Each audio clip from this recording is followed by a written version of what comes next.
Olá pessoal, tudo bem? É, eu tenho tido vários conflitos ultimamente, mas são conflitos bacanas, sabe? São conflitos que na realidade que é para tirar paradigmas, porque, veja bem, um pastor, um padre, uma igreja, uma entidade, alguma coisa assim, pode falar para você o que ele quiser, né? Por exemplo, chega aí um testemunho de Jeová, vem, te explica, fala um tanto de coisa lá que você não entende nada e não entende por que ele está falando aquilo lá, né? Você vê aí, você liga o jornal aí e tal, eles mostram um tanto de coisa lá e tal, e você é obrigado a engolir aquilo lá e ficar tipo assim, não, você tem que manter o respeito, certo? Da, como se diz, da crença deles, mas eles podem enfiar isso pra goela da gente abaixo, né? Você pode, por exemplo, ir lá na praça, você tem que parar seu carro para passar uma procissão, né? Tudo bem, não é? Ah, hoje é a procissão de São Tomás de Aquino. Aí você tem que parar seu carro, você está com pressa, você precisa chegar no outro lado, aquele tanto de gente lá carregando aquele, né, aquele santo lá. Aí você pode, né, meu, engolir aquilo lá, né, e digerir aquilo lá, porque é o respeito à religiosidade, certo? Mas você não pode mostrar o seu lado religioso também. Certo? A sua crença também você não pode mostrar, porque senão você estará arrumando, como se diz assim, para a cabeça, né? É complicado, cara, porque eu vivo num país onde que, é, sabe, se é, mais um feriado, certo? De uma coisa que eu não acredito de forma nenhuma, entendeu? Simplesmente eu sou obrigado a ficar parado, as lojas fecham, então porque puseram que aquilo lá, certo? É uma coisa que, né, você tem que respeitar e tal, mas eu não posso falar o meu ponto de vista, porque senão eu estou passivo de ser queimado vivo, não é?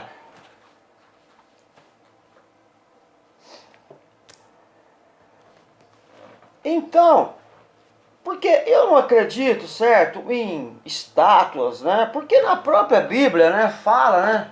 Já que eles seguem a Bíblia e ao mesmo tempo, segundo o que eles querem seguir, né? Então eu acho que, por exemplo, eu não vejo lá, nós que somos de um país cristão, eu não vejo lá onde que fala que você tem que dividir sua fé, certo? Com ciclano, beltrano ou fulano, certo? O que o nosso mestre ensinou é que você tem que amar a Deus sobre todas as coisas, certo? Que toda honra, toda glória e toda fé tem que ser para Ele, certo? Não é isso que está escrito? Eu não vejo nenhuma lá que você deve dividir sua fé com outras coisas. E quando eu falo isso, sabe, porque às vezes eu tenho que dar o meu ponto de vista, sim, porque eu sou um cara polêmico, certo? Eu sou um cara que eu falo aquilo que eu penso, certo? De uma maneira racional. Às vezes corro até perigo.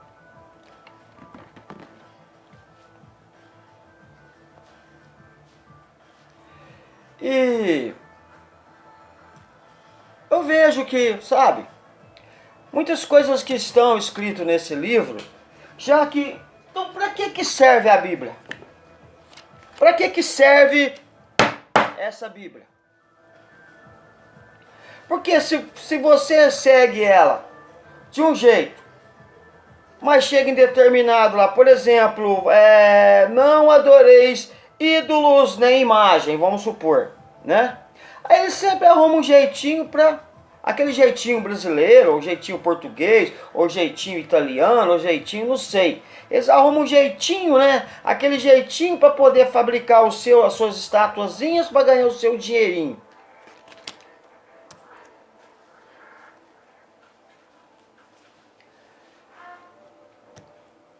Porque se tá desse jeito lá, eu não entendo por que nós temos uma nação inteirinha, certo? Que ela simplesmente ignora isso. Eu acho que tá até nos 10 mandamentos, não tá? Deixa eu ver aqui. Eu não sou muito assim da Bíblia não, sabe? Eu nem gosto de Bíblia, pra te falar a verdade. Mas eu vejo assim muita ignorância, porque aquilo que eu sigo também, que por exemplo, meu Deus, igual eu falei, meu Deus é o Deus do deserto, é o Deus do, do, do dilúvio, entendeu? É o Deus que estremece a terra, que estremece o universo. Não é esses, sabe? Transformar água e vinho para ele, isso aí é, sabe? É uma coisa que eu acho que ele nem faria, de falar a verdade. Não porque ele não queira, né? É porque ele não acha necessário o homem se embriagar-se com o vinho para conseguir uma qualidade de felicidade.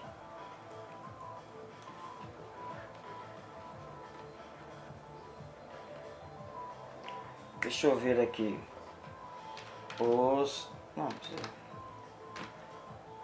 10 mandamentos.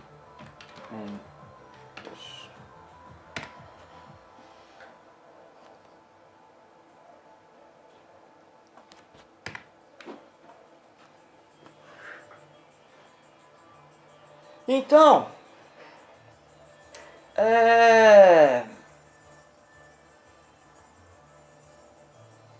eu fico nessa, sabe? E às vezes eu me ponho numa situação meio de entre a cruz e a espada.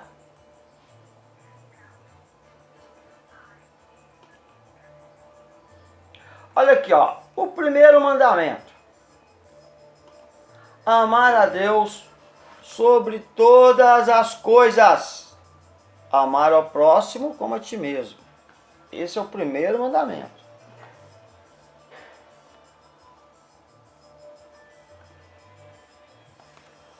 É o primeiro mandamento que você não deve esquecer nunca, porque é o primeiro.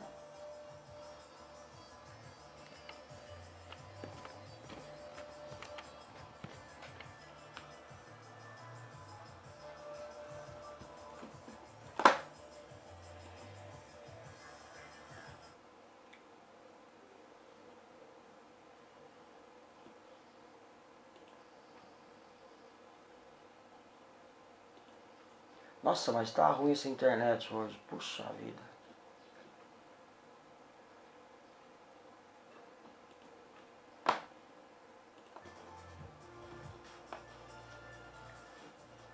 Olha, não abriu. Talvez seja o site, esse site ruim.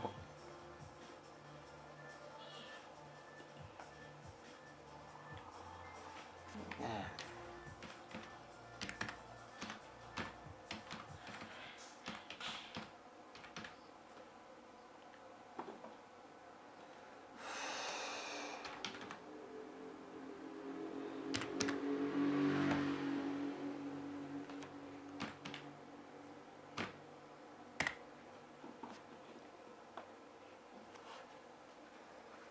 Então, cara, eu fico assim nessa, sabe, nessa penúria. Porque eu quero falar, sabe, eu quero expor, eu tenho necessidade da minha liberdade de expressão, entendeu? E muitas vezes nós que, né, os meus pais e avós, né, que lutaram tanto para a liberdade de expressão, né, que lutaram contra o militarismo, né, que afinal de contas a liberdade de expressão hoje ela está assim tão banalizada, né, tá tão assim, as pessoas expressam qualquer coisa, né, essas funk aí, essas porcaria de funk aí, que levam o sexo como uma orgia, como uma coisa, né? Bem assim, degradante, né? Que consome toda a moral do jovem, né? Através dessas músicas. E então, quer dizer, eu quero ter a minha liberdade também de expor a minha expressão. Não sei, deve ser a internet, acho que não está funcionando hoje, de novo. Que porcaria. É a net, viu? Net, é a net. Então, cara, e por aí vai, né? Então você tem os 10 mandamentos aí que fala aí, não adorar, não adorareis nenhuma imagem, nenhum, né, feita de ouro, ou de barro, ou de madeira, ou de diamante, ou de tungstênio, ou de, sei lá, titânio, né? Tá bem escrito lá, nem que for de ouro.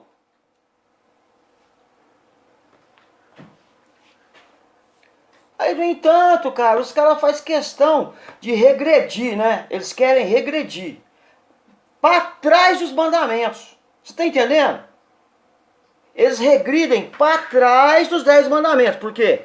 Eles regrediram para trás. Você dá para entender a regressão, o estado de regressão deles? Você dá para você entender? Você compreende? Porque os mandamentos, os 10 mandamentos, foi Moisés que escreveu, né? Segundo a inspiração de Deus, né? Quer dizer, eles regrediram porque esse mandamento mesmo não existe. O mandamento de amar a Deus sobre todas as coisas também não existe. Quer dizer, eles estão para trás desses mandamentos. Quer dizer, eles estão lá atrás e se acham tão modernos, né? Eles estão vivendo uma era pré-histórica, primitiva. Entendeu? Fazer o quê? E se você ousar a se indignar em ver o seu digníssimo irmão simplesmente pulando numa queda, num precipício, numa queda livre, sem paraquedas, você não pode falar nada. Complicado, não é?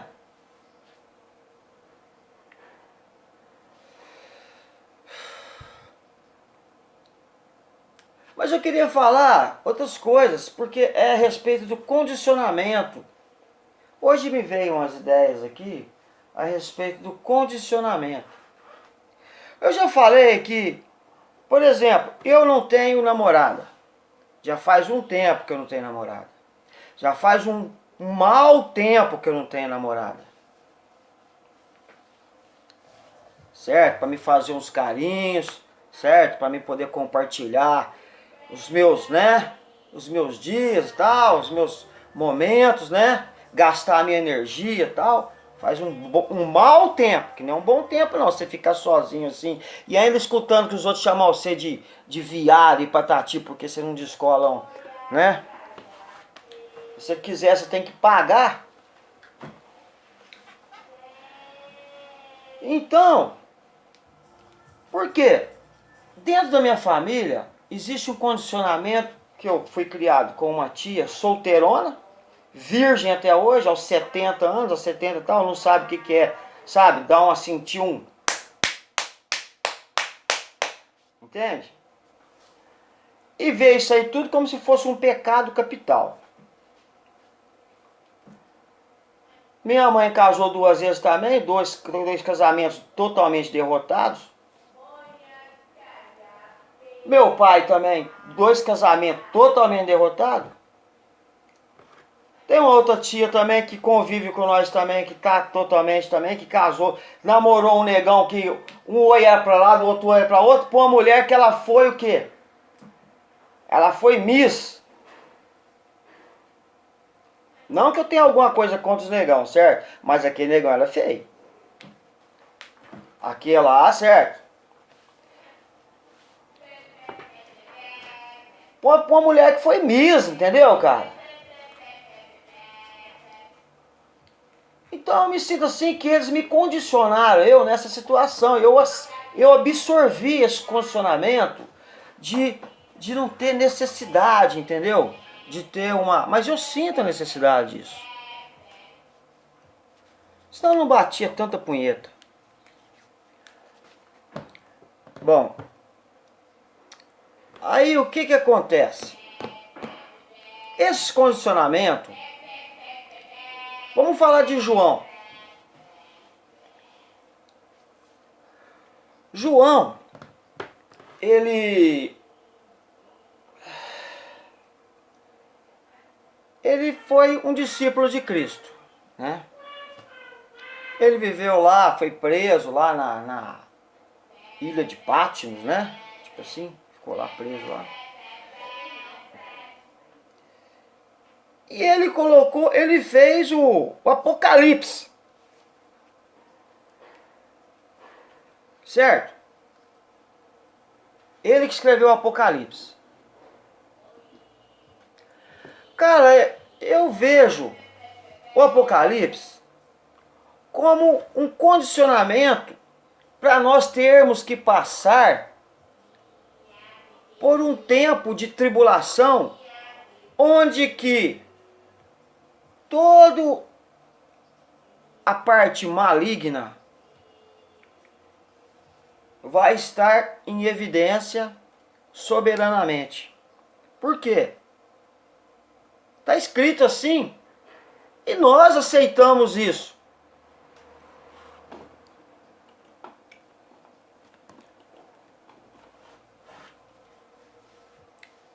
Certo? Agora, eu sirvo, certo? Eu vou por Cristo. Jesus Cristo não fez nada disso. Jesus Cristo não deixou nada escrito essas coisas, cara. Entende? Isso é coisa de João. Não é de Cristo. Eu não posso acreditar, deixar esse condicionamento cair sobre a minha pessoa, sobre o meu futuro, sobre o futuro da minha família.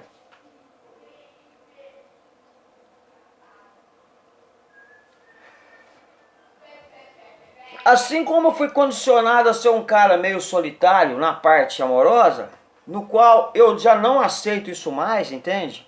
No qual eu já estou dando os meus pulos para me poder, entendeu? Ser um cara condicionado para ter uma pessoa decente do meu lado, certo? No qual eu vou poder trocar umas ideias de igual para igual. Porque até então, para mim, tudo foi uma apelação.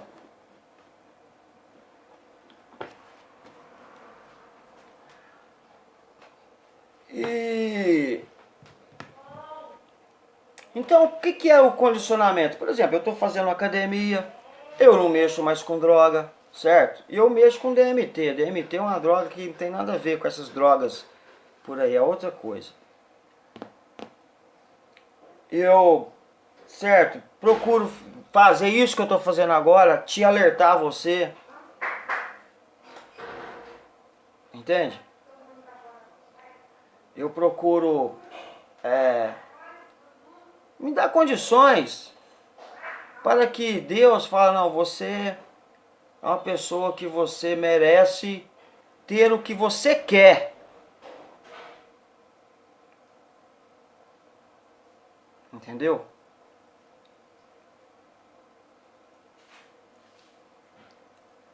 E então é isso aí. Quando eu falo de João, eu acho que tudo isso aí, quando ele falou desse Apocalipse, quando ele falou dessas coisas aí, Eu acho que isso aí é uma coisa quase que uma conspiração, entende? Para que toda a população mundial, ou metade, né, que tem os muçulmanos, tem os, os budistas, os Hare Krishnas e, né, as outras religiões, mas que toda essa parte cristã esteja condicionada, está sofrendo uma conspiração para que eles aceitam, para que para que, né, venha emergir das profundezas, não sei da onde, né, algo que nos fará muito mal.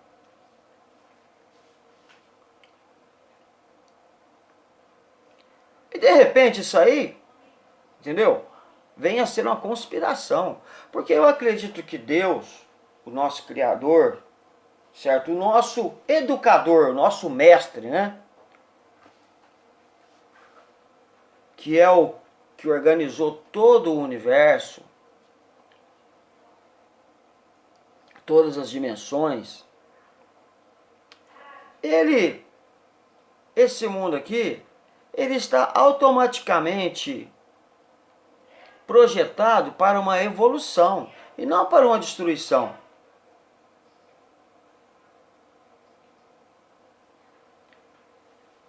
Não tem como, cara. Um cara tão inteligente, um cara que está lá no, certo?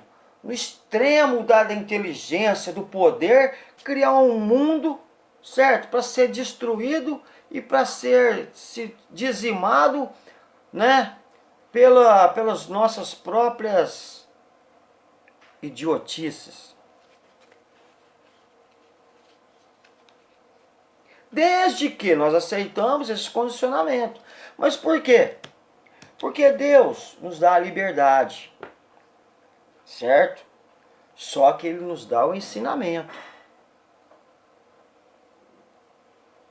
Então, se você acha que amar a Deus sobre todas as coisas, se você acha que toda a honra, toda a glória, todo o poder é dado a Ele, você acha que isso não é da sua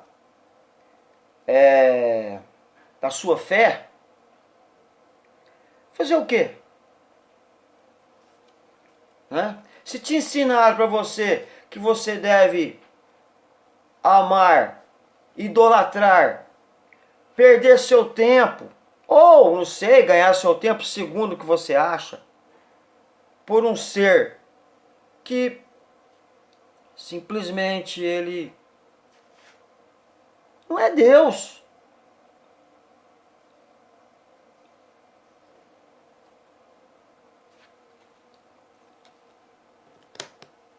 Entendeu? Ele não é, Deus é o que criou, que organizou. Ele organiza, certo? É igual eu falei, meu Deus, é o Deus do dilúvio, é o Deus do deserto, é o Deus do furacão, é o Deus da calmaria. Entende? É o Deus que abriu o Mar Vermelho. É o Deus que faz toda a constelação flutuar numa organização, sabe? Você já percebeu que a Terra ela gira numa velocidade tão certinha que ela gira 365 dias certinho. Daqui 365 dias eu estarei aqui. Eu estarei não.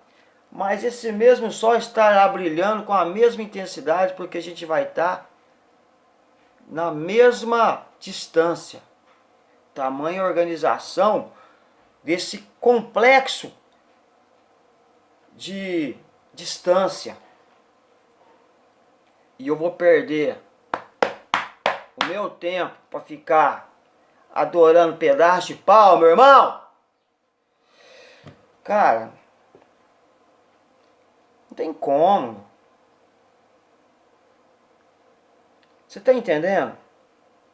Isso aí é antes dos 10 mandamentos. Você tá entendendo onde você tá vivendo? Aonde que esse povo tá vivendo?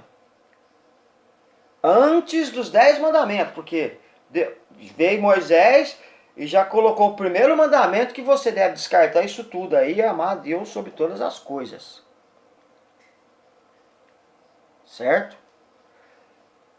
Não adoreis nem imagens, nada, nem que seja de ouro.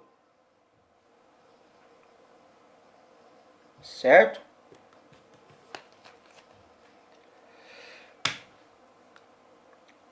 Então isso, cara, e se eu falo isso é porque eu amo. Porque não é porque eu odeio. É porque eu tenho que falar isso, que eu trabalho pro bem, eu sou um trabalhador do bem, eu sou um trabalhador de Deus. Apesar que eu tenho as minhas condutas meio fora de descrição, mas eu ainda me sinto um trabalhador de Deus. Eu ainda não. Eu sou um trabalhador de Deus e quero ser mais ainda. Certo? Sou uma pessoa mais propensa para poder idealizar as coisas de Deus melhor.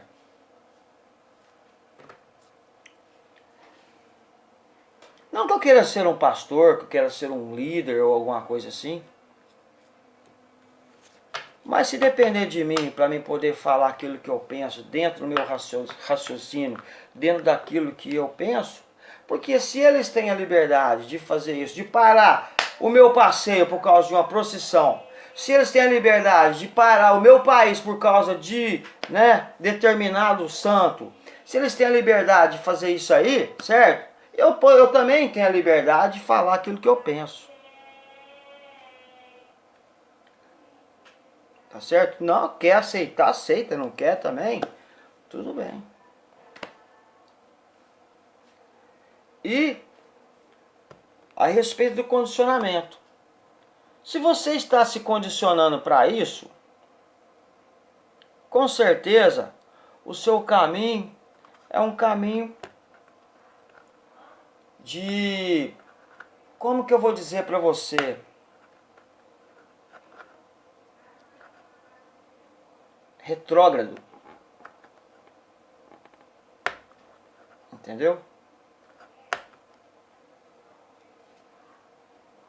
Você está voltando. Um abraço.